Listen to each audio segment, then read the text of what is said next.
نماز نہیں ہوئیے گا جو اب میں جملہ کہنے جا رہا ہوں. مجھے وہ سنی بہت اچھا لگتا ہے جو لاکھوں شیعوں میں ہاتھ باندھ کے نماز پڑھتا ہے, مگر مجھے اتنا ہی وہ شیعہ برا لگتا ہے جو 4 سنیوں میں ہاتھ باندھ لیتا ہے.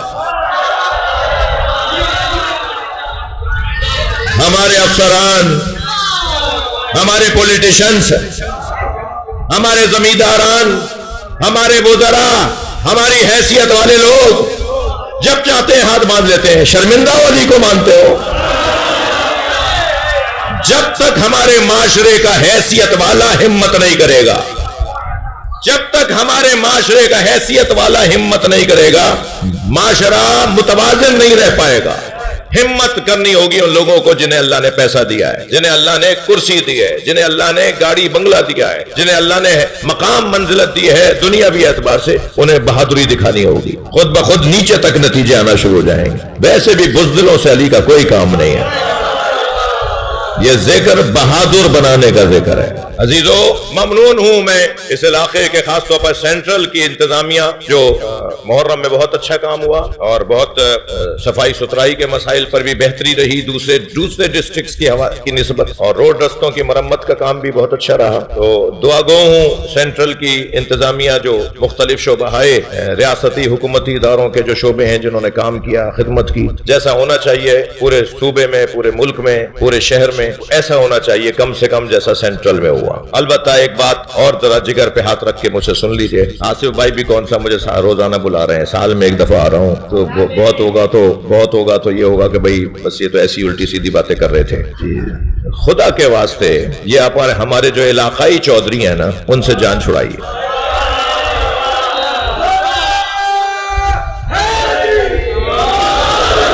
میری بات تو آپ نے پوری سنی نہیں. یہ جو ہمارے علاقائی چودھری ہیں نا, جو افسران کے جا کر اپنی جوتیاں توڑ رہے ہیں, جو چاپلوسیاں کر کے اپنے تعلقات بنا رہے ہیں, سال بھر تعلقات بناتے ہیں افسران کے آفسوں میں بیٹھ کر, اور کیوں جا رہے ہیں؟ سیور چاہیے. جی کیوں جا رہے ہو بھائی؟ وہ روڈ رستہ صحیح کروانا ہے. اگر وہ کر رہے ہیں تو بھائی انہیں پیسہ مل رہا ہے تو کر رہے ہیں, وہ کوئی احسان نہیں کر رہے. ان کی ذمہ داری ہے وہ یہ کریں. اتنا زیادہ وہاں جا کے لڑ رہے ہیں آپس میں, چھوٹی چھوٹی باتوں پر مسئلے کھڑے کر رہے ہیں. خدا کے واسطے پوری شیعہ قوم کو ذلیل مت کرو. 2 سال میری قوم اگر میرے مشورے پہ عمل کر لے تو اس قوم کا ماحول ہی کچھ اور ہو جائے گا. طے کریں, میں سینٹرل کی بات نہیں کر رہا, سب سے اچھا رہا ہے سینٹرل. جی طے کریں ہمارے پورے پاکستان, بالخصوص پورے صوبے کے, اور بالخصوص بالاخص کراچی کے ادارے, علاقے طے کریں کہ ہمارے اس علاقے کے اندر ہمارے 25 امام بر گئے, اتنے اشرے ہوتے ہیں, لائٹ کا مسئلہ ہے, جنریٹروں کے خرچے ہیں, سیوروں کے مسئلے ہیں, روڈ رستے کی مرمت ہے, کتنا خرچہ ہے, کتنے پیسے ہیں. معلوم جی اس علاقے کے اندر 1 کروڑ کا خرچہ ہے, اس علاقے میں 50 لاکھ کا خرچہ ہے, اس والے ضلع کے اندر 40 لاکھ کا خرچہ ہے. شیعہ قوم تو پورا ملک پال دے بھائی. کیوں؟ کیا مصیبت آ رہی ہے وہاں جا کر؟ شرم آئی, میرا سر نہیں اٹھ رہا تھا جب یہ خبر آئی کہ فلاں میٹنگ کے اندر وہ کمشنر صاحب اٹھ کے چلے گئے, کیونکہ بلایا تھا 5 کو, آ گئے وہاں 200. بھائی جب آپ کو بلایا نہیں ہے تو آپ گئے کیوں ہیں؟ کیوں آپ پوری قوم کو داؤ پہ کیوں لگا رہے ہیں؟ خدا کے واسطے ان علاقائی چودھریوں کو ذرا سمجھائیے کہ اپنے تعلقات کی وجہ سے پوری قوم کو داؤ پہ مت لگاؤ. آبرو بناؤ, عزت بناؤ, اپنا احترام بناؤ, پوری قوم کا وقار بڑھاؤ. صلوات پڑھنے محمد و آل محمد.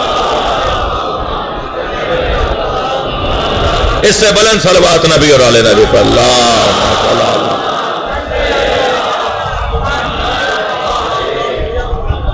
پاکستان کی سلامتی کے لیے بلند تر صلوات. اللہم صل علی محمد و آل محمد. فلسطینی مسلمانوں کی حمایت کے لیے بلند تر صلوات. اللہم صل علی محمد و آل محمد. پارہ چنار کے مومنین کی حفاظت کے لیے بلند تر صلوات. اللہم صل علی. میری اور مجھ جیسے لوگوں کی خلوص اور سچائی میں اضافے کے لیے بلند تر صلوات. اللہم صل علی محمد. اللہ چاہتا یہ ہے کہ سب اس دروازے پر آ جائیں, اور اس دروازے پر آنے میں جو رکاوٹیں ہیں وہ میں نے صراحتاً اور اشارتاً آپ کے سامنے عرض کر دی. سب کو یہاں آنا ہے، بس میں آنے والوں میں تاخیر کا سبب نہ بنوں، یہ مجھے اپنے آپ سے بات کرنی ہے۔ اور بہت سارے سبب ہیں، پیسہ استعمال ہو رہا ہے، خوف کا ماحول ہے، ڈرایا دھمکایا جا رہا ہے، بزدلی ہے۔ بہت سارے لوگ مجمع میں کھڑے ہو کے کہتے ہیں ہم فقہ جعفریہ پہ عمل کرنا چاہتے ہیں، کلمہ سن لیجئے۔ کچھ لوگ کہتے ہیں سب کے سامنے پڑھوں گا تو میرے گھر میں جھگڑے شروع ہو جائیں گے۔ تو ہر ایک کا اپنا حال علیحدہ ہے، کوئی کسی کے بارے میں، سب مریضوں کو ایک نسخہ نہیں دیا جائے گا، ہر مریض کا نسخہ علیحدہ ہے، ہر مریض کی زندگی کے معاملات علیحدہ ہیں۔ لہذا بس اتنا کیجئے کہ میرا حصہ نہ ہو اس کام میں جو اہل بیت کی طرف لوگوں کو راغب کرنے میں رکاوٹ کا سبب ہے، میں ان میں سے نہیں ہوں۔ بہت نقصان ہوا ہے اس گھرانے کا، بہت خرچ کر دیا انہوں نے معاشرے کی خاطر، بہت خرچ کر دیا۔ زیارت جامعہ، زیارت عاشورہ، زیارت وارثہ، میں گواہی دیتا ہوں قد اقمت الصلاۃ وآتیت الزکوٰۃ، میں گواہی دیتا ہوں آپ نے نماز کو قائم کیا، آپ نے زکوٰۃ ادا کی، وامرت بالمعروف، آپ نے امر بالمعروف کیا، ونہیت عن المنکر، آپ نے نہی عن المنکر کیا، میں گواہی دیتا ہوں۔ یہ زیارت وارثہ آپ کی مسجد میں لگی ہوئی ہے، امام معصوم نے فرمایا ہے نا یہ۔ مولا حسین میں گواہی دیتا ہوں آپ نے امر بالمعروف کیا، مولا حسین میں گواہی دیتا ہوں آپ نے نہی عن المنکر کیا۔ اچھا، مولا حسین کے لیے تو زیارت وارثہ ہے نا۔ امام سجاد نے دربار یزید میں اپنے خطبے میں، امام باقر نے مدینے میں، امام صادق نے ابو جعفر منصور دوانقی کے سامنے، ہر امام معصوم نے امر بالمعروف نہی عن المنکر کیا۔ زیارت جامعہ اس کی دلیل ہے۔ زیارت جامعہ تو تمام ائمہ کو سلام ہے نا، زیارت جامعہ میں امام علی نقی تمام ائمہ کو سلام کر کے کہتے ہیں آپ نے امر بالمعروف کیا، آپ نے برائیوں سے روکا، آپ نے اچھائیوں کی طرف لوگوں کو راغب کیا، اور آپ نے اپنی جان دے دی معاشرے کی اصلاح کی خاطر۔ عزیزو، یہ حسین کون ہے جن کے نام میں اتنی کشش ہے کہ میں ابھی کچھ کہنا شروع کروں گا آپ کی آنکھوں میں آنسو اترنا شروع ہو جائیں۔ قتیل العبارات حسین، سب سے زیادہ جس پر آنسو بہتے ہیں، جس کے نام پر سب سے زیادہ آنسو بہتے ہیں، وہ امام حسین کی ذات۔ جس کے نام پر سب سے زیادہ رویا جاتا ہے وہ امام حسین کی ذات۔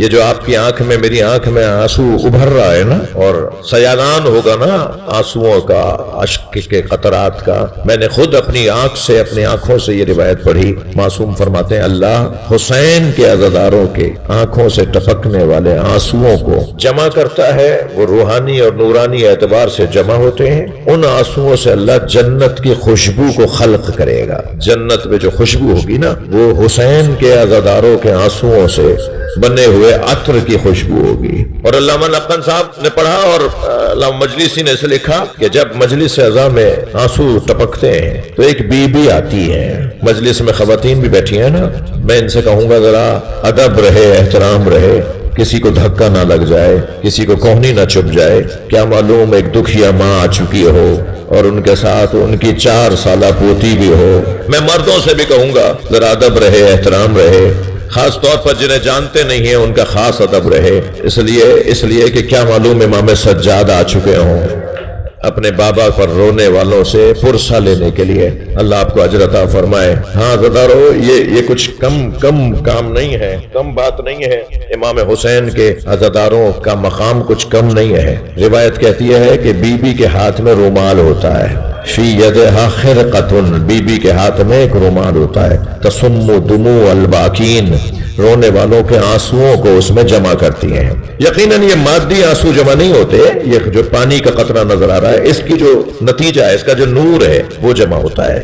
اور نہیں معلوم کہ کیا اس کا، بہت ساری چیزیں تو مرنے کے بعد سمجھ میں آئیں گی نا، بہت ساری چیزیں ہمیں آج سمجھ میں ہی نہیں آئیں گی، ہم اس ماحول کے نہیں ہیں جس ماحول کی وہ بات ہو رہی ہے، اس لیے جب کہہ دیا تو کہہ دیا بس، ہمیں بہت ساری چیزیں بعد میں سمجھ میں آئیں گی۔ اور پھر امام زمانہ تو عجیب جملہ فرماتے ہیں، امام فرماتے ہیں لا ابکی انا علیک بدل الدموع دمع، اے حسین میرے جد، میرے اگر آنسو خشک ہو گئے، کون کہہ رہا ہے؟ امام زمانہ فرما رہے ہیں اے میرے جد حسین، اگر میرے آنسو خشک ہو گئے تو میں آنسوؤں کی جگہ خون روؤں گا۔ یہ امام زمانہ کے جملے ہیں، لا ابکی انا علیک بدل الدموع دمع، میں آنسوؤں کی جگہ آپ پر جب رو رہا ہوں گا تو آنسوؤں کی جگہ خون روؤں گا۔